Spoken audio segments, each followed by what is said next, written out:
Hi everybody, my name is Rachel and I'm the random lady you'll see in the back of the video today. We're going to learn how to make some pins like these. So they're made out of felt and they're kind of crappily cross-stitched is what I call it. So what you'll need is some felt for the front, some felt for backing, one of those loops, a needle, some embroidery floss, and a safety pin. So first what we'll do is open up our loop like so. And we will pop that first, so this is actually going to be the top layer of felt. So in the video you'll see how to put that in, and I'll try to explain it better. So this is the one that we're actually going to put our words on, and that means that whatever happens on the back of it doesn't matter because you're not going to see that on the front of your pin. So we get to hide that afterwards. And now I will sit and wait for myself to put that in. And to do it, you just screw it back up at the end, unscrew at the beginning. They're pretty easy to use. Yeah, there we go. So next, we will thread our needle with a piece of embroidery floss. I like to use a pretty plain color when I start out because that means that the words are going to stand out next to the background instead of kind of getting all jumbled up. So cut it to a length that's kind of manageable, and then what we'll do is start to make our letters. So it's easiest if we make letters that are kind of blockish. As you probably saw at the beginning, you can go back and look at a still shot if you want to of that to give you an idea. And you can draw it out at the beginning as well. And I mean, you can make letters that have round parts in them. I'm making a G in the video right now, but it's easier if we kind of break them up and give them corners and edges instead of giving them those round parts, because I have yet to figure out how to do it with a round part. So to actually make sure that we can see it, we'll thread it through like I just did there. Then we put it back out to the front. So we always want to start with the tail out the back so that we can tie it off at the end, which you'll also see at the end of this little clip. But once we bring it back to the front, like I'm doing right now, we will then stick the needle back through that first hole so that we actually match up, and it's like a continual letter, like form of thread. So it goes right back in through that hole, through the last hole of the last stitch. Push it back out from the back where we want it to come out. And that's just finishing off the G. And there it is.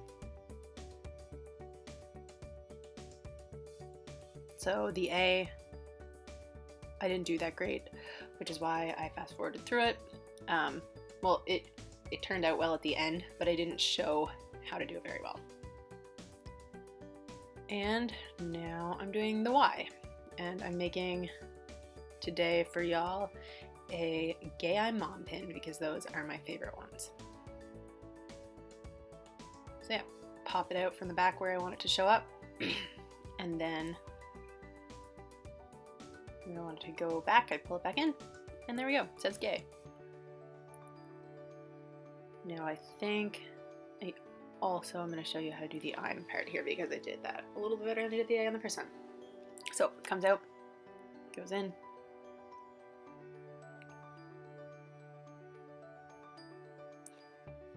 okay, it's still not great, bear with me here, but I think the apostrophe in the M will be a little bit better.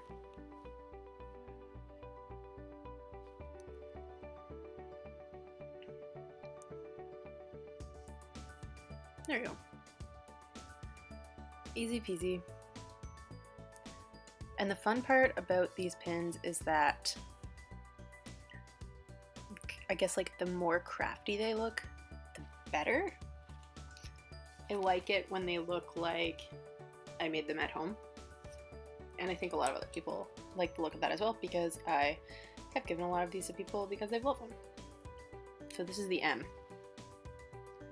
So I go out from the back where I want the top of the stitch to be, and then I go back in through the last hole of the last stitch. There. It's easier to watch than it is to explain. And then there's the I'm, and then for the mom, it's gonna be hyper speed again.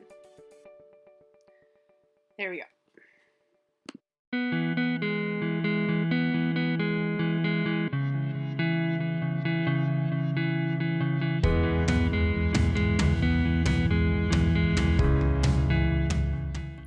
So the next step will be to tie it off. So to do that,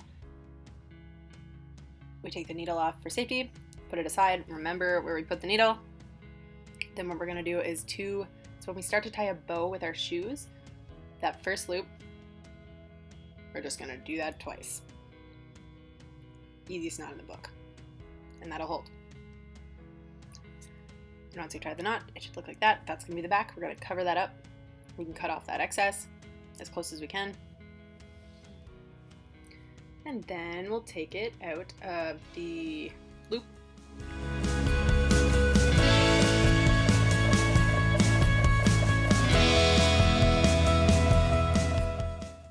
And the next step is going to be to cut it out. So I like to do mine in a circle. You could also do it in a square. You could do it in a rectangle. You could do it in a triangle. You can do it however your little heart desires.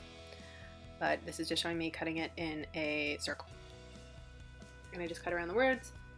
At the end of the clip, it will show you what that looks like. I try to make it as even as possible, but it won't super matter in the end, as you will see in the next clip, because we're actually just going to stitch over it. So there we go. Gammon on a little medallion type thing. Alright, so our next step is going to be to secure a safety pin onto our backing sheet. So I'm taking a piece of black glittery felt, and with the side that I actually want to show on the pin facing me, so the glitter side facing me, I start by pulling my thread through the safety pin. Then I'm just going to go up and down over the safety pin, over the top wire on the safety pin, across to where the fixture actually goes in, and then back again. So the first couple, just over under, super simple, and then it will pick up speed because it gets real boring to watch me do that on a slow speed. So there it goes. It might even get boring watching it on a high speed.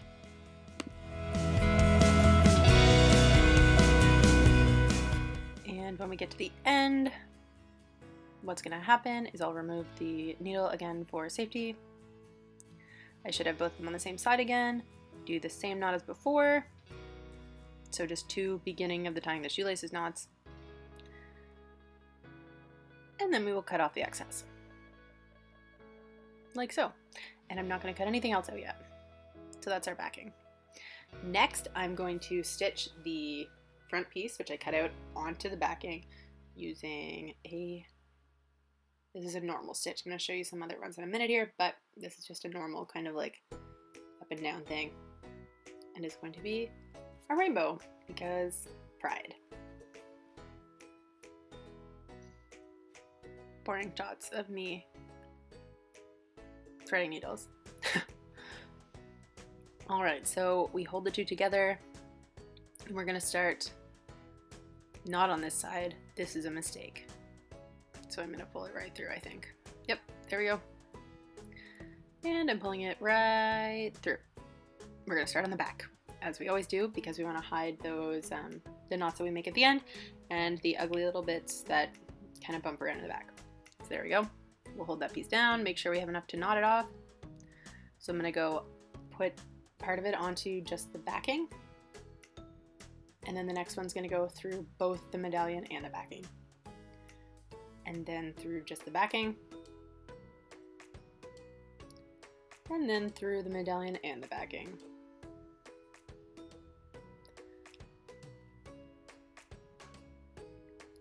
And we're going to move in a circle with that so that it actually goes around the medallion instead of just staying in one spot. And for the red color, because that's the first color in my rainbow, I'm going to try to go about a sixth of the medallion.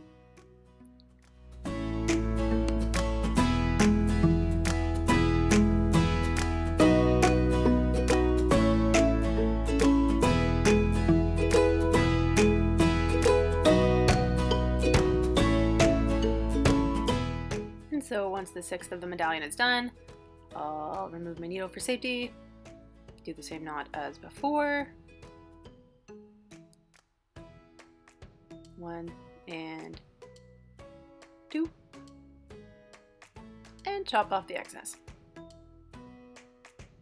Ta-da! There we go. And then I'm going to do exactly the same thing, but with orange, yellow, green, blue, and purple. And it's going to go really quickly because, again, it gets pretty boring to watch somebody doing crafts when you could be doing them yourself, because it's pretty repetitive movements, and I think you kind of probably understand a lot of it by now. And there's the blue, and then the purple, and ta-da! So there we go, last one, just cut it off. Now I'm going to show you. There you go, it's upside down. Now it's right side up, get mom with a little rainbow border. And that's what the back looks like. We're not going to hide that. Next step would be to cut it out again. So we make sure not to cut any of our stitches off. We're just going to cut it out, again, whatever shape you want, however close to the front sheet you want. Simple as that. And then we have our finished product. Okay, I'm mom. There's our pin. So you made a pin. If you followed along, you made a pin. You're good. You did it. Woohoo! Proud of you. You're officially a crafty critter. That was a really weird thing to say. So now I'm going to show you a couple different stitches. So Stay Soft is one of my favorite things to put on pins. Again, I started on the wrong side there, but this is another border that you can put around. So this would be before you cut out your front sheet, you could do this type of border. So just like we did with the letters, we make one stitch coming from the back, back through the front. The next one goes out where we want it to show, and then we loop back to the second hole of the first stitch. And that's just going to make a single lined running border, and you can make it go all the way around. You don't have to add this at all if you don't want to. And when you finish that border, you would just cut out around the border, sorry, instead of cutting out just around the letters. And there we go. We're going to jump to the end of that one just because it would get pretty boring, and I'll show you what it would actually look like at the end. So just finishing it up, that's what the back looks like, back in through that first hole. To finish it, we go back in through the first hole that we made, take our needle off for safety, tie it off, and once it's tied off, we will cut off the excess. Ta-da! Okay, so I know one more stitch. It's going to make kind of like a knotted type of look. And this would be another one I'd recommend doing around the text before you cut it out instead of trying to get the back to the front with this one. So you're going to make two of those basic stitches, just come out through the back and then go in through the front. And then you're going to do another one above one of the sides. So we go out through the back. And then you're going to dip that needle and tuck it right underneath of both of those stitches so it links them together. Goes right through. Or chill. Sadly, I'm really bad at aiming things towards the camera, so you can't super see it. There we go, it went through. And then you'll make, from that stitch, you go back to the back, but that'll make a second stitch at the top.